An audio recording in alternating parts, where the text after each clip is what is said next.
We have a question from Frank. He says, coming up on signing up for Medicare Part B, have read that the monthly cost of Medicare Part B will be on my income 2 years prior. I took a large sum out of my traditional IRA that year. Will the cost of Med Part B be based on that income plus my regular retirement total? Maybe I should have waited to withdraw those funds. Thank you. And he's age 64. What do you think, Shanna? All right. So, Frank, the good news is that it's just temporary. So what Frank's talking about is the IRMAA limits. And so there's an extra tax on Part B and D of Medicare, or an extra premium that you pay that's based on your income. And they do look back 2 years. So for 2023, your Medicare, those Part B and D premiums are based on what your income was in 2021. So you want to be cognizant of those limits if that's something that is going to be a big deal for you. You want to stay under those limits. You can just search for IRMAA and you can find out what those limits are. So if you're in a strategy where you're trying to reduce your percentage of qualified money, and let me take this moment to expand right there. Now, qualified money is money that qualifies for special tax treatment because the government says so.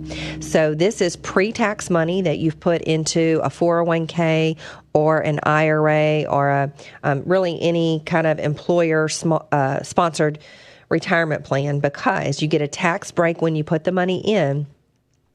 But there's a big unknown. When you pull the money and the earnings, whatever it grows to, out at some point in the future, you're going to be paying taxes at a rate that you don't know right now.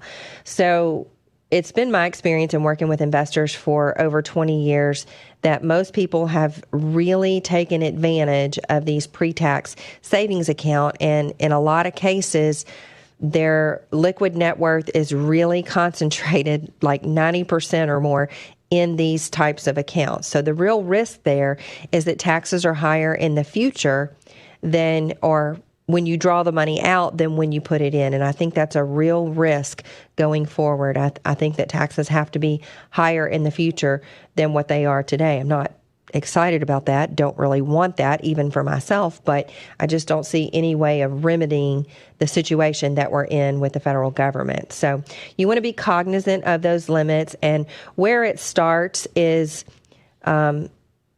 close to the beginning of the 24% tax bracket. So to me, it makes a lot of sense. If you're in the 12% tax bracket, maximize that. Do withdrawals from your IRA, or consider doing withdrawals from your IRA up to the end of that 12% tax bracket. And then you may even, depending on your situation, and if you think you'll ever be in a lower tax bracket, consider doing some into the 22. Now, if you get up into the 24, that's where you're going to bump up against those IRMAA limits. So just take that into consideration.